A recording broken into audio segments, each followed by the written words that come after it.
Upon completion of the greatest show on earth in 1951, producer-director Cecil B. DeMille decided that his next film would be the largest, grandest motion picture ever made, The 10 Commandments. Although DeMille had originally made a version of the film in 1923, it would pale in comparison to the extravaganza that he had planned for the remake. With over 1,200 storyboards drawn during pre-production, the completed shooting script came in at an unheard of 308 pages and contained over 70 speaking roles.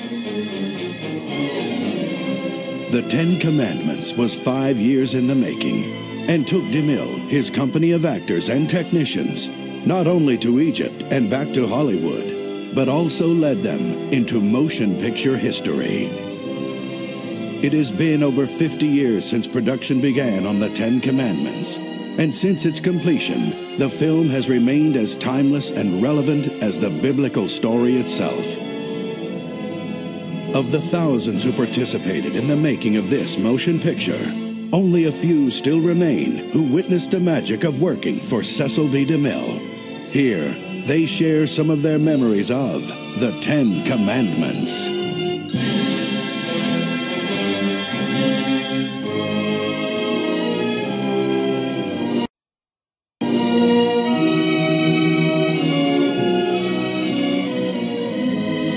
Charlton Heston had already made a name for himself in Hollywood as a leading man, having appeared in numerous films during the 1950s. He had also worked for DeMille before, heading an all-star cast in The Greatest Show on Earth in 1952. But playing the part of Moses would be the role of a lifetime. I've played kings and cardinals and presidents and tyrants. They're wonderful parts, and certainly Moses was one of the greatest. There was never any question after he made The Greatest Show on Earth that Heston would play Moses. To get the role, which was obviously the role of the year in 10 Commandments, stemmed partly from that. Also, in part because when he had been in Italy, he stopped in the museum in Rome where they have the Michelangelo statue of Moses.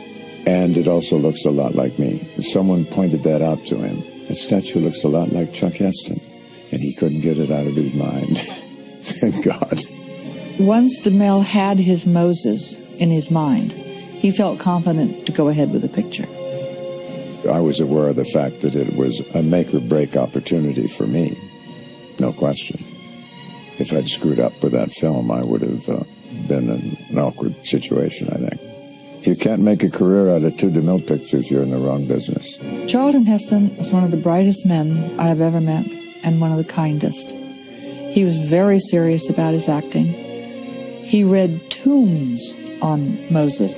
That's what you're supposed to do. If you're playing an historical figure, which I've done, I suspect, more than any actor in town, you spend a lot of time on the history of Egypt or any number of books, and you've got to read all you can find. Our trip to Mount Sinai was more than a motion picture making expedition. It was the climax of a great spiritual experience. We shot up there on top of Mount Sinai for 2 days and nights. The oldest Christian church in the world is the monastery of St. Catherine's, which is at the foot of Mount Sinai. And DeMille and I spent one night there. The abbot of the monastery had us to dinner. He and DeMille were talking. And I said, you know, Mr. DeMille, seems to me that if you hear the voice of God, you hear it inside yourself. I'd like very much to do the voice of God in the burning bush. And he said, well, Chuck, you've got a pretty good part as it is. But the abbot, fortunately, was intrigued by that. He said, I think that's an interesting idea. So Mr. DeMille said, well, we'll see about that. But as it came to pass, I did get to do the voice of the burning bush. Put off thy shoes from off thy feet, For the place whereon thou standest is holy ground. Just before we were to leave to go to Egypt, Mr. DeMille said, Mrs. Heston, I understand you're not going to be able to join us in Egypt after all. And she said, no, my doctor feels I have to watch for my child. And he said, when do you expect your child to be born? And she said, in February. And he ran a couple of numbers in his head, and he said, if it's a boy, he would be 3 months old when we're scheduled to shoot the scene of the infant Moses in the Nile. If it's a boy, he can play the part. He must have had someone planted in the hospital, because the first communication we had, I had barely picked up my newborn son when a telegram came saying, congratulations, he's got the part, C.B. DeMille. For this you shall drink bitter waters. A lot of makeups, I'll tell you that. And as the older Moses gets, the older I have to get. I had actually learned already, which is a handy skill. If you have a complicated character makeup, you haven't stretched the chair back, and I learned to go to sleep in those. It's kind of interesting. You go back and you doze, and you kind of half-wake, and then you go off again. And then finally, they throw the seat forward, and you look in the mirror, and there's somebody else there. If there is one more plague on Egypt, it is by your word that God will bring it. Certainly, Moses is one of the great figures in history, and it was a challenge to play it. I like to think I had some success in it, and it was very exciting to work on. Wonderful part. This is a man that had a hand in creating a new nation, freeing a people, with a little help from God.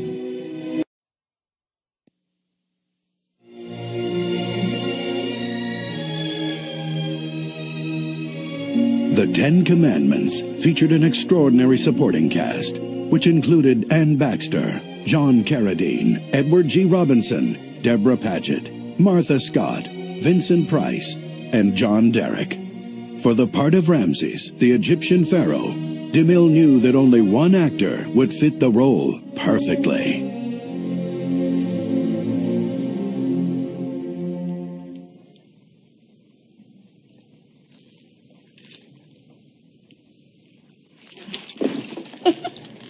I know you, my sweet.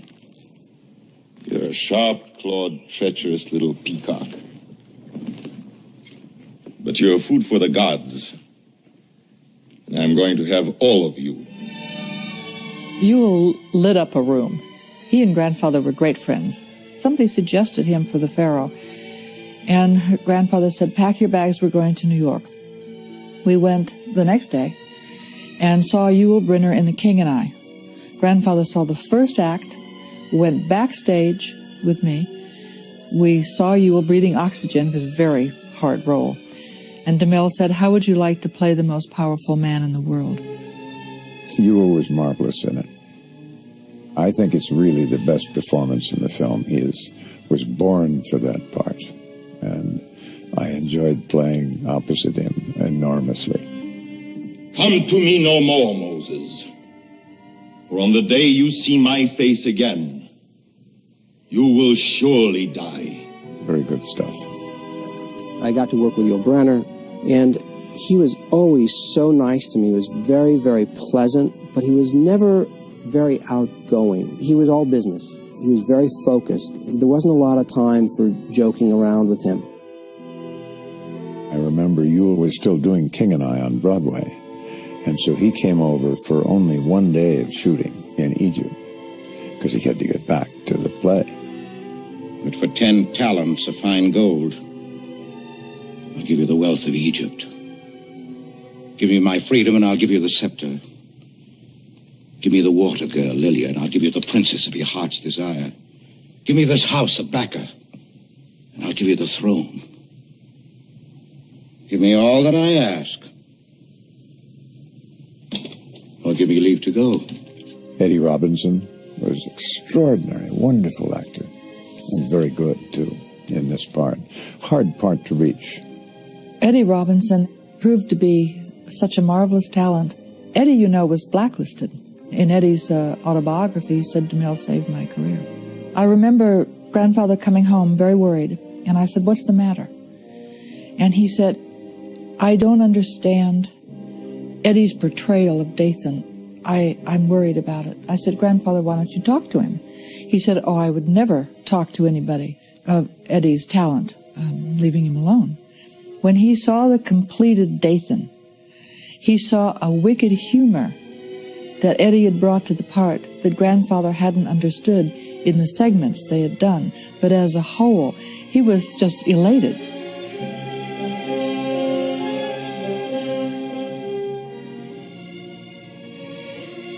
We can offer you little, but we offer all we have. Yvonne DiCarlo was one of the loveliest, sweetest ladies I have ever met. She was the most regular person, always kind, always delightful, remembered everybody's name. When I came on the set, she remembered my name. I mean, anybody that beautiful that actually remembered my name. I remember so much time that I spent on the Ten Commandments. I think that working with DeMille for me was probably the highlight of my career. Why he chose me over the 200, 300 other kids that he, had the chance to look at, I don't know. I think that the look was very important to him. When they put the skull cap on me in makeup and they looked at me, at one point they said that I looked more like Yul Brynner's son than his own children. And I think that must have had a huge amount to do with them casting me, was the fact that I looked the part. Is it true that Egyptian girls paint their eyes? Yes. Very few have eyes as beautiful as yours. My mother had to take a neighbor girl to be seen for the Ten Commandments, and in those days they were seeing everybody in town. But they almost all had agents. I did not. And my mother went in, bold as brass, and found out that they needed a lot of girls with dark hair and dark eyes, especially girls who could dance. And so my mother pulled out a little wallet snapshot of me and said, do you think my daughter could audition? I said, oh, sure, he's seeing everybody. Why not your daughter? And that's how it happened. I had a separate appointment. There was no cattle call in those days. Mr. DeMille did everything impeccably. And Charlotte Clary saw me alone, sitting in her office, and she walked in the door and said, oh, we have a Lulua. It was just like that. But I did not have the part at that point. This was only the very, very beginning. And my first appointment with Charlotte Clary might have been in March, and this went on until I finally got the part in July. It was interesting the way I found out that I had the part, because it was from Mr. DeMille's own mouth. And he said to me, this is the most important movie I've ever made in a very long career of making important movies. This is a movie you will take your grandchildren to see. This is a movie that will live forever. And every single part matters very much to me. And your part matters very much to me, because you are a teenage flirt. His robe is not Egyptian. Who cares? He's a man. And you're going to be the only teenager that the teenagers in the audience can identify with. So the part of Lulua matters much to me. I will give you the part if you will make an agreement with me. If you will allow me to yell at you, if I need to. I want to make it clear that this was not in any way a bullying or a belittling kind of experience. He knew that a 15-year-old with a small voice who had never acted before might not be able to handle everything. You just had these larger-than-life people, Chuck Heston as Moses, Yul Brynner as Ramses, Ann Baxter, and gosh. I think that DeMille took advantage of their natural attributes and their natural abilities and really kind of enhanced the characters through the people. You couldn't help but appreciate the hugeness of it, so it certainly impressed me. I mean, every day that I went to work, I loved. I'm so grateful, so blessed to have been a part of it. It changed my life.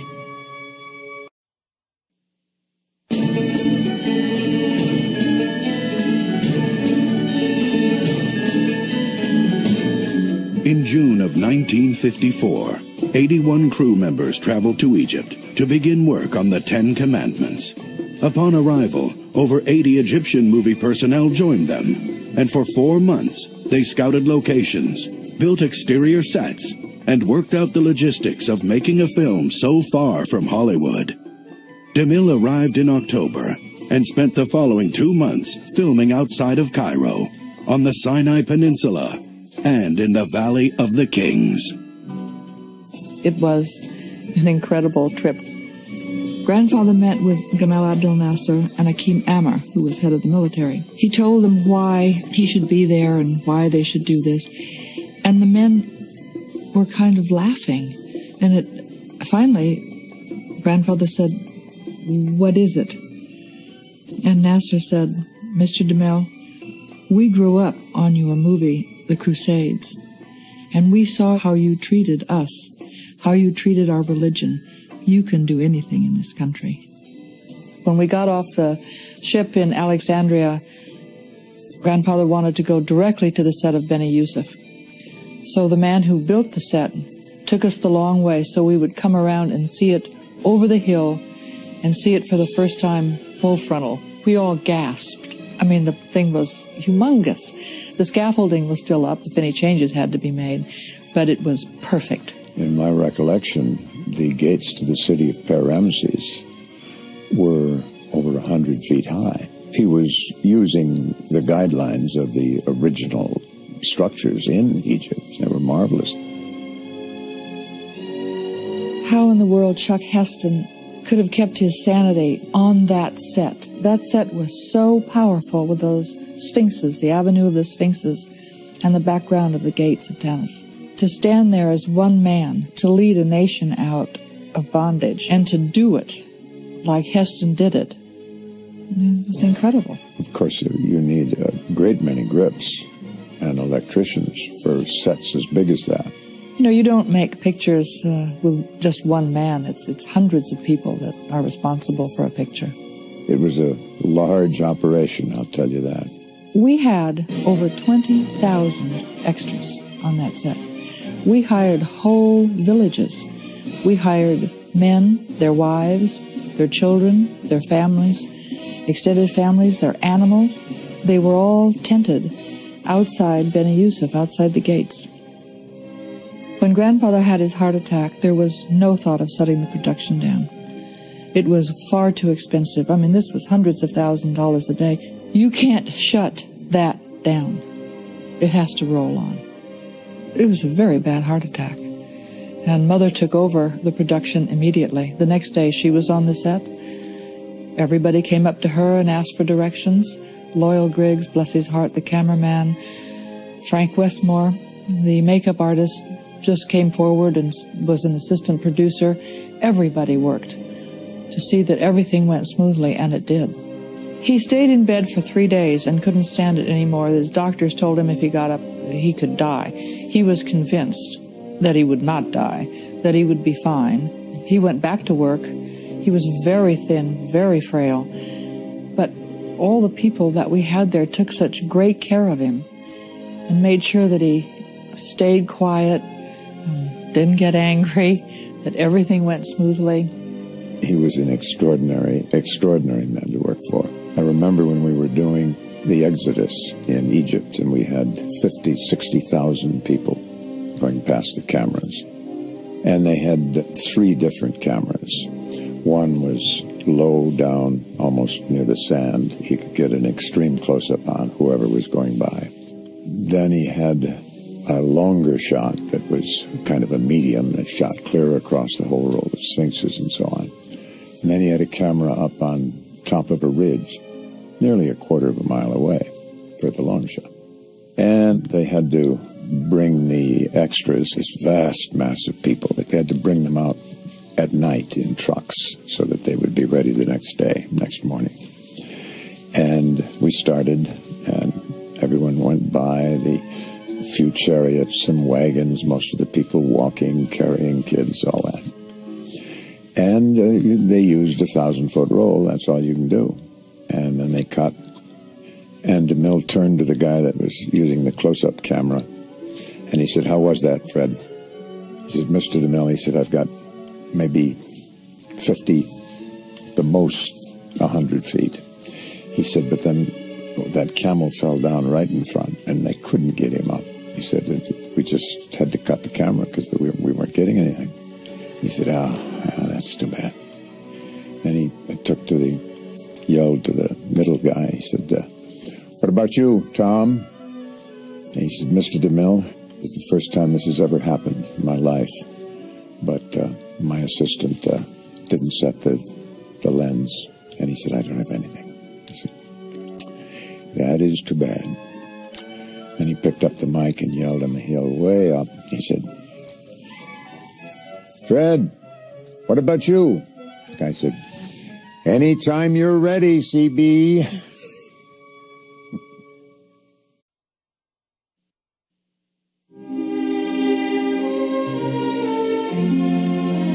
By Christmas 1954, the cast and crew were back on the Paramount lot in Hollywood. By now, everyone in the film industry knew that the Ten Commandments was destined to be an enormous success, and the respect and adulation DeMille received was evident. The principal photography continued through mid-August of that year, when it finally completed. You could go all over Paramount lot, and they had the little sign, the Ten Commandments. Cecil B. DeMille's The Ten Commandments. Mr. DeMille's dignity and Mr. DeMille's gentleman quality was really being picked up all over that lot. It was, you know, the king and his personality had permeated the kingdom. Any department was transformed because they were making the Ten Commandments. And when you would walk into that department, they knew they were working on a very special movie. DeMille took his projects very seriously because of the subject matter of the Ten Commandments, which had to do with the giving of laws. We were made to feel the importance of the subject matter of the film, and it was a cause. And all of us who were involved in that cause felt like a group doing good works. As a matter of fact, it was a bond that lasted among all the people that worked on that film. Overall, I think they spent a year in production making the film, and even by the standards of those days, that was huge. They were 10 weeks in Egypt, and then they came back to the United States for about 8 months, and they shot all over the lot. They certainly had more than a few stages that they were using, and the stage was such a huge stage. They had taken actually 2 stages and taken down the wall between 2 of the stages for the palace. For anybody to hear you, you'd have to yell or there'd have to be a bullhorn. But what DeMille had, which was wonderful, he had a PA system. One day I'm there, and he says, calls me over and he sits me on his lap. He says, okay, he says to me in my ear, he says, Eugene, he says, call quiet on the set. And he puts the microphone in front of me. I go, quiet on the set, you know. And then it's like, okay, we're going to do a rehearsal. Okay, we're going to do a rehearsal. And it's like booming over the stages, right? And so for me, this was great. I mean, this was the most fun thing. And I think he was having fun with it too. But after a while, Edward G. Robinson came up to him and he said to Mr. DeMille, you know, Mr. DeMille, we're making a serious film here. It's a little, distracting to have the kid, calling action. And DeMille looked at Edward G. Robinson and looked at me and he says, he says, I think of anyone, I'm fully aware of the fact that we're making a serious film here, Edward. Okay, so off went Edward G. Robinson, but I didn't get to do it too much more than that. When I was in the Exodus, I was playing one of the slave ladies, and the interior that was being shot at Paramount Studios was the reverse of what was happening on the long shot that was shot in Egypt. I was standing with people all around me, and they were all involved with something. They had either geese, things from the household, and big baskets, and there were carts, and I was given a couple of huge baskets that I could hardly hold. And I thought, oh, please, let's get this scene over with, because they were big and they were heavy and it was difficult. And all of a sudden, I had a tremendous bump from one side of the basket just to my back. And I thought, how rude can they be? Can't they see that we have to stand in position? Who is so inconsiderate as to do a thing like this? And I turned around and I was looking right square into a bull's face. I was pleased when the scene was finished. So did the Egyptians cause the children of Israel to serve with rigor, and their lives were made bitter with hard bondage. When you make a film this big, there's no way that it can be made without a huge amount of pre-production. If they spent a year in production, they must have spent a couple of years in pre-production. And everything was storyboarded, everything was designed. And one of the things that was figured out early on was in my death scene, after I've died, Ramses carries me to the altar and he lays me on this. They realized that that was a long scene, that I was not going to be able to lay on that altar for the length of the scene. So in pre-production, prior to ever shooting a frame, they actually had me come in and pose for a wax figure that was made. They had artisans, I guess, from England come over and manufacture this wax figure of me. Then when you look at the movie and he has this long scene, when you see that child laying there, it's actually a wax figure of me. You needn't have painted your nails, Lulua. There isn't a man from here to Horeb. My character has hennaed nails, and it was done according to the historian. This is the way the Bedouins painted their nails, and it was real henna. Everything had to be authentic for Mr. DeMille, even though they would never be seen in a close-up. Mr. DeMille wanted everything so right, and I remember Henry taking me across the set to have Mr. DeMille okay the hennaed nails. Behold his mighty hand! They had huge tanks. It's now the Paramount parking lot. But it was a huge tank, and they had ways to dump this colored water down. What they did was they actually reversed the film. As it's coming in, it's actually the water in reverse. They didn't like the way the water was, so they ended up adding Jell-O to the water, or gelatin, to make the water thicker, so that when they poured it, it had a little more consistency to it. And they had the stuntmen and the chariots and all that stuff in this tank. That was a huge deal. I think they saved it for the end because they didn't want to destroy the chariots. The chariots were all handmade chariots made in America, shipped to Egypt, shot in Egypt, and then they were shipped back to America. If grandfather was on a set, I lived on it. It was the most exciting place in the world to be. There was no other place in the world. I just wanted to go. Watch, learn, listen, see.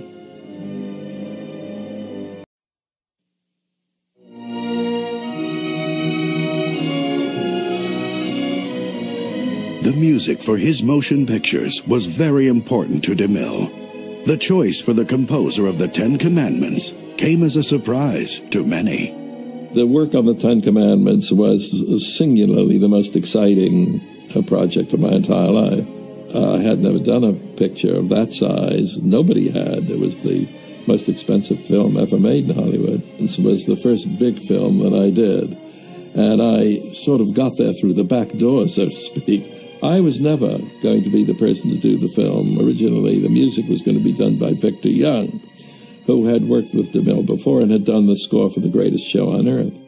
During the course of the shooting of the film, Victor became seriously ill and spoke to me on the lot one day, and he said, look, he said, I'll never be able to do this film. He said, if you have any way of getting to do it, go for it. He said, you won't be interfering with me at all. This is no way I'm going to do it. Ultimately, it was not I who made the representation, but it was the then head of the music department, a man by the name of Roy Fiesta.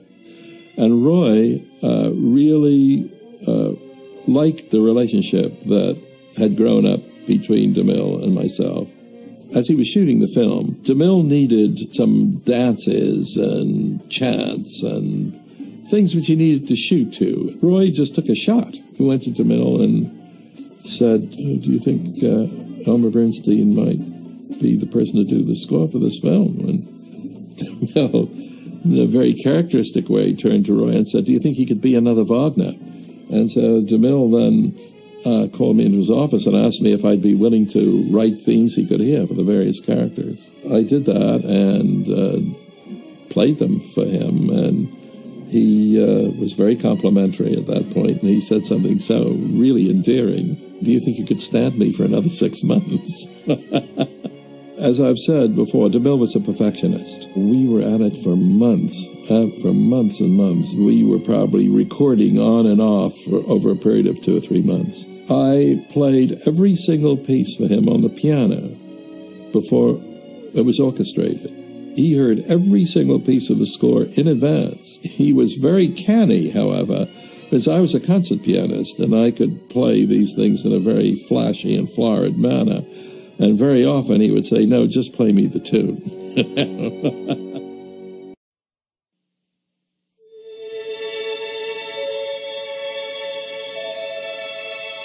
Cecil B. DeMille was 75 years old when he completed the 10 Commandments. He was Hollywood's oldest working director at that time, and still one of the best. He was truly the last of the great Hollywood impresarios. Cecil B. DeMille was the most wonderful man to grow up with. For a young girl, it was an adventure every day. In my 15-year-old heart, he was Uncle Cecil. He was just a very loving, avuncular, strong presence. He was certainly marvelous to me. Gave me 2 of the great parts of my career. Working in the 50s as a child actor, I did have the opportunity to work with a lot of the giants of the time. But, you know, really as wonderful as all the directors were that I ever worked with, there was something about DeMille, the way he designed the sets and choreographed the actors. You couldn't help but appreciate the hugeness of it. His directing style was to hire people and leave them alone. I very rarely saw him go over scenes. He hired people to act. He expected them to act. He was unvaryingly courteous to work for. Mr. DeMille was a very warm person, and the warmth was just palpable. If there were rumors that he wasn't pleasant to be around, I never experienced that ever. And I never experienced it personally, but I also never saw it with anyone else. DeMille was extremely aware of your humanness. He wanted to know about you. He wanted to engage you. He wanted to empower you.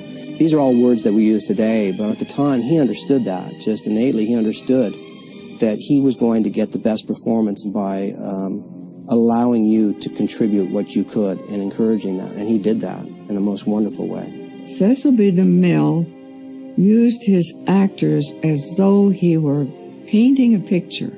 It was as though he were actually speaking to us individually and in person instead of talking to a whole set full of people. And he set us up each time with the story. He had such a personalized manner that we were into the scene enough so that we did take it personally. We had to know what we were going to do because we might be asked over the mic, what are you doing? Why are you moving there? It was just another one of the erroneous opinions about Mr. DeMille. He was never cruel.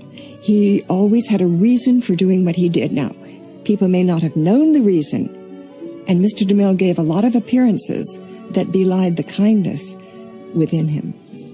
When we were doing a scene with a lot of extras, and he was instructing the extras as to what he wanted. And DeMille took the mic once and he said, those young ladies in the back with the green, yes, you miss, and the white robes. I notice you've been talking together. Now, I've been trying to explain to everybody what I want in this next shot, and I find it very distracting, and clearly you are not listening to what we're saying. This is quite important, this scene. Why don't you come down and tell us what you've been talking about? And they came down finally, and he said, here, take my microphone and tell us all what it is you were saying. And she took the mic, and she said, well, I was just saying to my friend, I wonder when that bald-headed old son of a bitch is going to call lunch. And, of course, there was a huge laugh. And DeMille took the mic back, and he said, lunch. DeMille's crew was with him for years. Will Coxon, Andy Balkins, his editor, Chico Day, on and on and on. They all worked for DeMille on every single picture. DeMille was not, the easiest person to get along with. He was a perfectionist and demanded perfection at every level, at all times. I saw DeMille speak very sharply to one of the grips or something. They had failed to do something, or whatever it was they were supposed to do, they'd done it wrong. And I don't mean that he shouted or anything, but you could see that he had spoken quite sharply. And I said to Rich, I said, he's a pretty tough old bird, isn't he? He said, oh, he's not so tough. He just expects a great deal, a very great deal.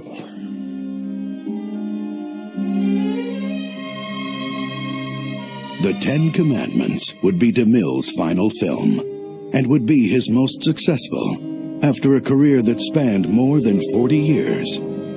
Cecil B. DeMille remains to this day a visionary and a creative force whose determination and spirit continue to inspire and entertain us. And through his unique gift of storytelling, he continues to live on through his motion pictures.